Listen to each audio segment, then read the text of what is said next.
FM se te va sumando apenas a este espacio, también va nuestro agradecimiento, y a quienes lo hacen a través de nuestras redes sociales, Facebook, Twitter, Instagram, YouTube y TikTok.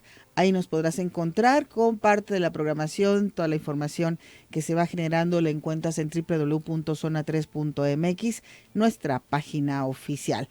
Agradezco a Omar Machán, que se encuentra en los controles técnicos, también a Rocío González Araoz, nuestra community manager, Cristina Arana, ella es la encargada de la redacción y el canal continental de Noticias por la Mañana, Laura Martínez Gamiño, productora de este espacio. Mi nombre es Laura Mora y te invito a que te pongas en contacto con nosotros a través de nuestro WhatsApp 33 18 80 76 41. Comenzamos.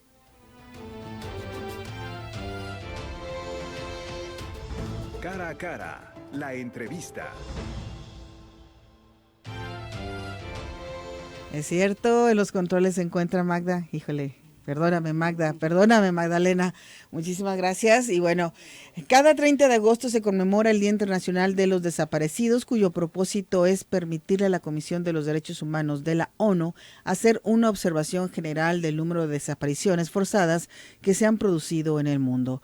Por ello, el Sistema para el Desarrollo Integral de la Familia de Guadalajara inauguró el Jardín de la Esperanza. Y para platicar sobre este jardín, ya tenemos aquí con nosotros a Lili Cuellar, coordinadora del programa de Acompañar las Ausencias. ¿Cómo estás, Lili? Hola, ¿qué tal? Muy bien, feliz Muchas de estar gracias. aquí con ustedes. Y también Fernando Tolentino de la Mora, director de Atención Humanitaria del DIF Guadalajara. Fernando, ¿cómo estás? Hola Laura, bien, gracias. Buenos días a ti y a las personas que nos escuchan. Muchísimas gracias por venir a platicar de este tema tan importante. Y bueno, la pregunta es obligada, ¿cómo es que se llegó a considerar hacer este espacio por recordar a los desaparecidos? Bueno, en el DIF Guadalajara sabíamos que queríamos hacer algo para atender el derecho a la memoria de las personas que están en la búsqueda de un ser querido desaparecido, pero ese fue solo el punto de partida. El cómo lo íbamos a hacer lo decidimos junto con las familias que forman parte de nuestro programa. Así que comenzamos a preguntarles, desde hace ya un par de meses, comenzamos a escucharles y a saber qué era lo que querían que hiciéramos para conmemorar la fecha. Como parte de las actividades del programa, Acércate un poquito el micrófono. Nosotros nos reunimos todos los últimos sábados de cada mes con las familias que forman parte del programa. En este momento alrededor de 170 familias. Y les preguntamos, comenzamos a sondear cuáles eran las ideas que tenían para conmemorar la fecha, y entre todas esas ideas, la que resultó como la más votada fue la de este jardín. ¿Por qué este jardín? Porque ahí surgió el programa. En sus orígenes el programa no contaba con unas instalaciones fijas, con unas oficinas, sino que operaba en ese jardín del DIF Guadalajara. Es uno de los jardines más grandes de las oficinas centrales, y entonces fue tomando desde ahí forma el proyecto, consagrar ese espacio donde surge el programa a la memoria de las personas desaparecidas. Iniciamos un taller de huertos también para comenzar a preparar el sitio. El taller actualmente tiene ya 8 o 9 sesiones, y desde ahí las familias se involucraron, comenzaron a plantar, se definió el proyecto junto con ellas y comenzaron pues a trabajar el espacio para ir plantando las plantas que están ahora dándole forma. Así es. ¿Dónde está ubicado? El jardín está en las oficinas centrales del DIF Guadalajara, Eulogio Parra 2539. 2539. Quien conoce el DIF Guadalajara sabe que es un espacio muy grande en medio de Providencia, y ahí aún hacia el fondo de las instalaciones, junto al auditorio central, hay un jardín circular, algo parecido a una rotonda. Ahí es en donde se inauguró el Jardín de la Esperanza. ¿Y qué es lo que se hace ahí? ¿Tienen actividades o qué es lo que se realiza en este jardín?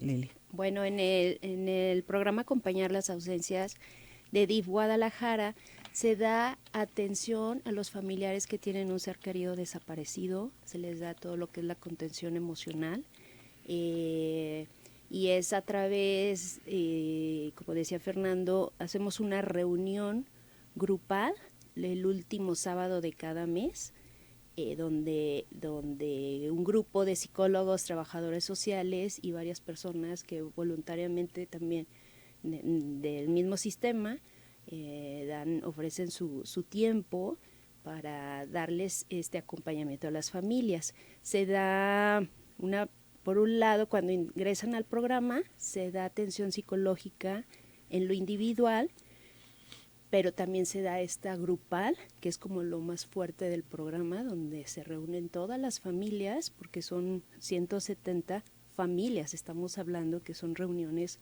bastante grandes, donde llegamos a tener hasta más de 200 personas. Entonces hay toda una logística, una planeación para atender a los familiares. Tenemos un grupo de voluntariado maravilloso que les ofrece un desayuno, y después, ya que comieron, ya que hacemos a veces activación física, comienza ahora sí lo que es las sesiones terapéuticas desde un enfoque psicosocial, psicoeducativo. Hacemos grupos y al mismo tiempo se va trabajando con adultos, adolescentes y niños. Los separamos y es la forma en que estamos dando este tipo de acompañamientos. Es también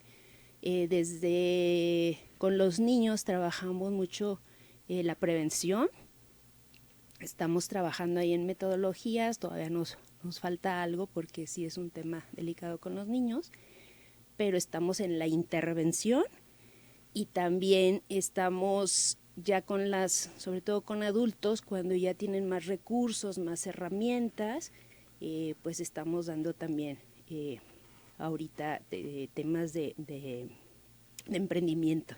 Así que eso está súper interesante, que ya cuando las familias tienen estos recursos, a pesar de lo que están viviendo, ahora tenemos desde justo el año pasado, en noviembre, empezamos con un proyecto de emprendimiento donde se les está apoyando también a las familias que quieran tener un negocio o que ya tienen un negocio, por medio de capacitación, en colaboración con el Ayuntamiento de Guadalajara. Estamos haciendo algo bien interesante en temas de seguir apoyando también en esta parte, ¿no?, que es la capacitación.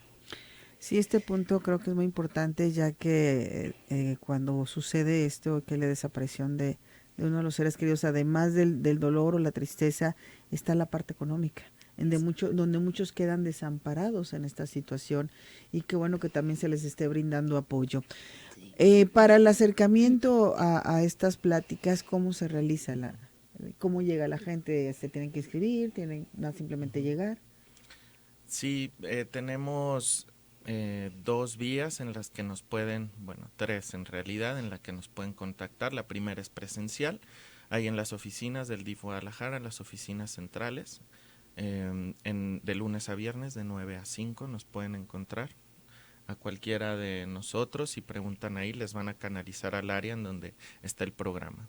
La otra vía de contacto es el correo, el correo es ausencias@difgdl.gov.mx, o el teléfono, que es el 33 38 48 50 00 en la extensión 0323. En cualquiera de esas 3 vías se pueden poner en contacto con nosotros, les agendamos una cita o les atendemos si ya están ahí, y les explicamos cuáles son los apoyos que ofrece el programa y cómo formar parte de él. Tenemos que hacer una pausa, regresamos, esto es Cara a Cara. Mantengámonos cerca. Las voces de Cara a Cara.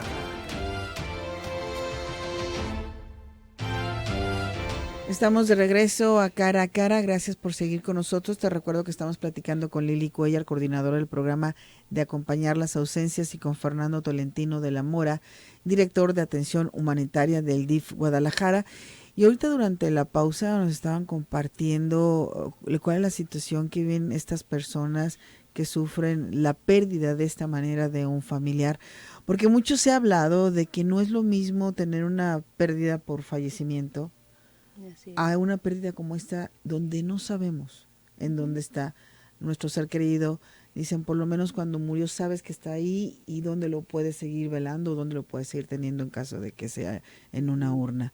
Pero así, cuando no sabes nada, además de lo que ya platicamos, del dolor de la desaparición, del dolor de no saber, la situación económica, lo que nos comentaban, el que son juzgados estas personas, si platican del dolor que están sintiendo, si quieren empezar a rehacer su vida, pero de cualquier manera siempre hay un señalamiento social.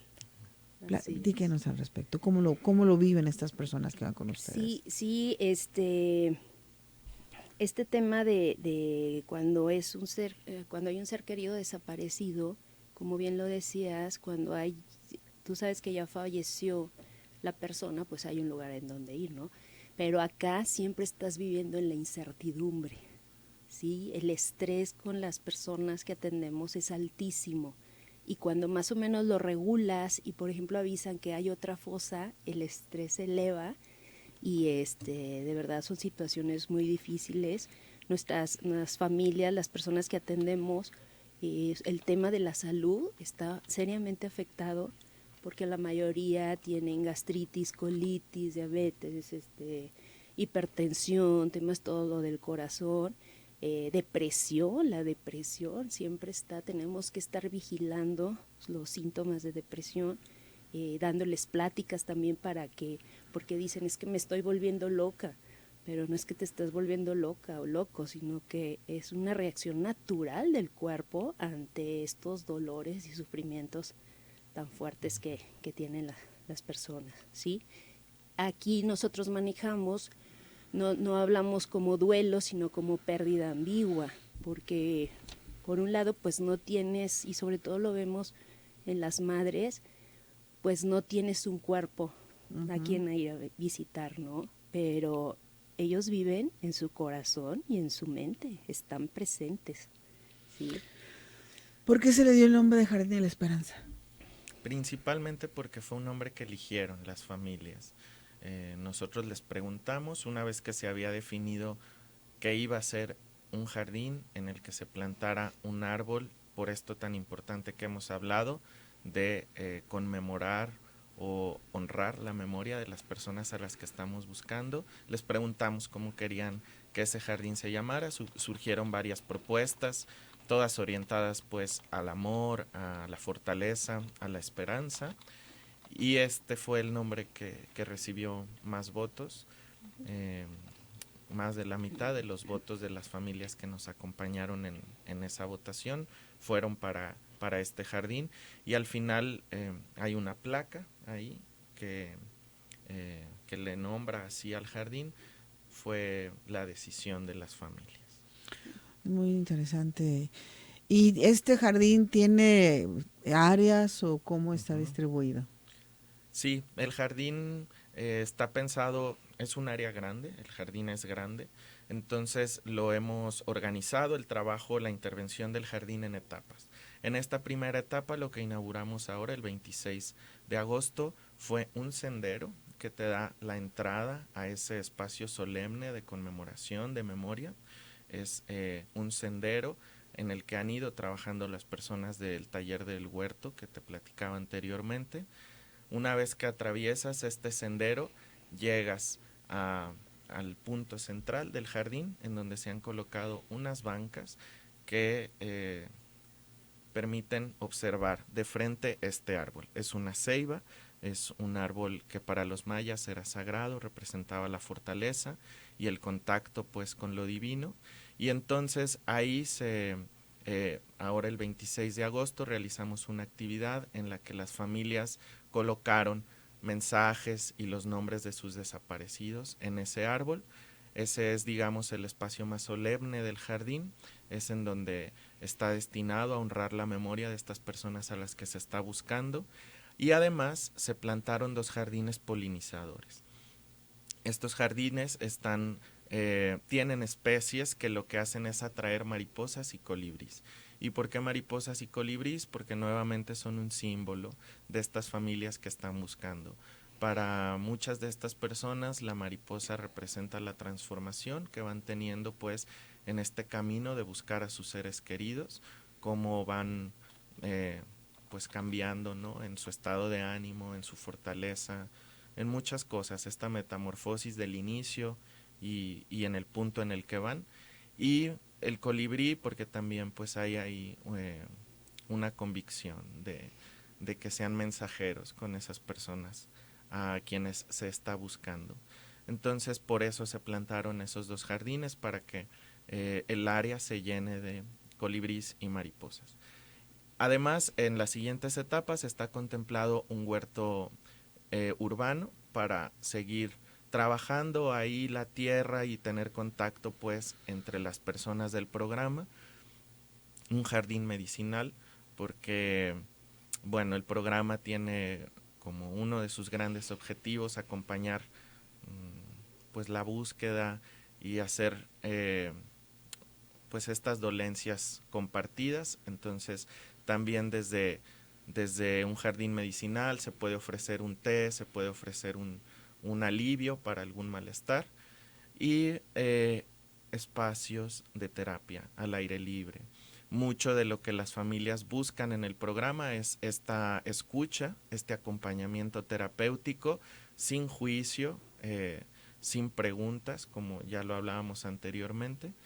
Y en estas áreas verdes lo que estamos buscando es colocar espacios privados al aire libre para que se puedan dar estos acompañamientos. Esas son las siguientes etapas en las que estaremos trabajando durante estos meses. ¿El que acuden las familias es por el tiempo que ellas necesiten o hay un tiempo límite? ¿Cómo se manejan en cuestión de la atención que se les da, el acompañamiento? Bueno, por lo general llegan se aceptan en el programa, pues que las personas que tienen un familiar desaparecido. Incluso ahorita tenemos gente que tienen CEMEFO, que está esperando que les den el cuerpo de sus familiares, pero mientras no lo tengan, el DIF está las puertas abiertas. Hay gente que ya encontró y que nos piden que sigan en el programa, y bueno, pues no se le niega, seguimos acompañándolos, siguen recibiendo sus terapias, todo esto es gratuito, y porque ya son parte de ellas, tiene este sentido de pertenencia a su grupo, es muy fuerte, es una red de apoyo muy, muy importante, ¿sí? Entonces, aunque encuentren, ya que vivieron un proceso, pues pueden continuar ahí las familias, pero sí traemos ahí también otros proyectos interesantes, que estas familias que ya encontraron, que tienen más recursos, que siguen ayudando a sus pares, que ya están como en otra etapa. También traemos aquí un proyecto de una escuela de pares, donde vamos a capacitar a estas personas para que nos ayuden a acompañar, y quién más que puedan entender que alguien que lo vivió, ¿no? Todo este proceso. Ese es uno de los proyectos que también queremos dejar este año, en el que ya estamos trabajando, y que, pues, ¿qué vas a hacer con lo que te sucedió? Y ellas mismas dicen, yo quiero seguir apoyando a mis compañeras. Como padrinos, como amadrinar, un acompañamiento. Uh-huh. Me refiero de esta manera, me hicieron recordar, y no sé si estoy equivocada, al programa de AA, en donde las mismas personas que Sí. acuden, Uh-huh. como son quienes entienden realmente la problemática que se vive, entonces después se vuelven padrinos y apoyan a una persona que va ingresando para escucharla y compartir sus vivencias. Uh-huh. Sí. Y que nos apoyen en estos grupos que sí son grandes. Nosotros pues vamos al lado de las familias, pero ellas que ya pasaron todo, ahora ya que están fortalecidas, que sean ellas mismas quien sí las puede comprender por lo que han vivido, entonces seguir trabajando esta red. Porque además hay algo bien importante, que en el proceso de búsqueda hay muchas cosas que no saben y nadie les enseña. Uh-huh. Si yo hiciera la pregunta de qué harían si pierden a un ser querido el día de hoy, si desaparece un ser querido el día de hoy, no sabemos qué hacer. ¿Qué hago? ¿A dónde voy? ¿Qué llevo? todas estas son preguntas que no sabemos cómo responder. Son ellas las que lamentablemente se vuelven expertas en buscar y entonces entre ellas mismas se van enseñando cómo buscar. Ve aquí, llévate esto, habla acá, pregunta por esto. Entonces, lo que buscamos es de alguna manera darle forma a ese trabajo que ya se hace más allá del DIF y que entonces se hagan estos acompañamientos o sean ellas mismas facilitadoras de los procesos de búsquedas de unas con las otras. Entre ellas mismas son el mejor ejemplo y son la mejor inspiración las unas para las otras, porque se cuentan sus historias y se cuentan sus procesos, ¿no? Fíjate que hace 5 años yo estaba peor que tú, yo perdí esto, yo perdí lo otro y veme dónde estoy ahora, ¿no? Entonces esa es la mejor esperanza que pueden tener para seguir adelante. Sí, esto es muy importante y que bueno, es el primer proyecto, decías, piensan hacer algunas otras cosas para acompañarlos. También vamos a iniciar este mes con sesiones virtuales. Ya lo habíamos hecho con el tema de la pandemia, pero ahora lo vamos a retomar porque tenemos personas con discapacidad que no pueden asistir a estas reuniones y vamos a abrir también este mes las sesiones virtuales para que puedan conectarse y tengan su terapia en estos grupos. Son un poco más pequeños este grupo, pero que también participe la gente que no, incluirla, ¿no? También. Y es bien interesante y es lo que en este mes vamos a comenzar lo virtual y ya en el siguiente mes ya con la Escuela de Formación de Pares. ¿Algo más que quieras agregar? Te di como inquieto. No, bueno, esto que dice Lili, que lamentablemente es una problemática que ha ido creciendo en los últimos años. El programa también tiene la intención de fortalecerse, en la medida de lo posible, ir generando más apoyos, ir mejorando la atención. Entonces estamos en eso, estamos viendo de qué manera podemos atender más necesidades de las familias. Muchas de las cosas que te hemos hablado son novedades del último año de trabajo. La atención a los niños y a los jóvenes era algo que no sucedía, la atención a la situación económica de las familias era algo que no sucedía. Ahora las capacitamos, ponemos atención en sus emprendimientos, les entregamos apoyos y seguimiento para que puedan estabilizar su situación económica. Este espacio para la memoria también es algo muy importante, ¿no? Lo que te cuenta Lili de formalizar el trabajo que hacen entre ellas mismas y bueno, seguimos en esa línea de fortalecer y mejorar el programa. Muy bien, nos repiten por favor cómo se pueden acercar las personas que quieran acudir a recibir este apoyo. Sí, pueden hacerlo de forma presencial en las oficinas generales de DIF Guadalajara, que es en Eulogio Parra 2539, en Colonia Circunvalación Guevara. Pueden hacerlo vía telefónica también al teléfono 33 38 48 50 00, extensión 0323, o por medio del correo que es ausencias@dif.gdl.gov.mx. Ahí con mucho gusto les vamos a atender, les guiamos cómo es el proceso para ingresar al programa y también hemos visto la gran diferencia que es llevar este proceso tan doloroso solos y acompañados y de verdad hay una gran diferencia. Entonces estamos ahí, estamos pues a la orden y son las mismas familias las que nos van diciendo como por dónde, ¿no? Eso siempre es las familias que nos dice qué hacer. Yo quisiera para cerrar una cosa nada más. Ya hablaba Lili de un grupo de voluntarias que nos ayudan muchísimo todos los sábados que trabajamos con las familias, hacer una invitación a las personas que nos escuchan, quien tenga el ánimo de sumarse a la causa, pueden también contactarnos, no hay ayuda pequeña, desde lo que crean más chiquito hasta lo más grande es bienvenido y nos ayuda mucho para ofrecer una mejor atención y un mejor servicio a las familias. En las mismas vías de contacto se pueden acercar a nosotros para colaborar.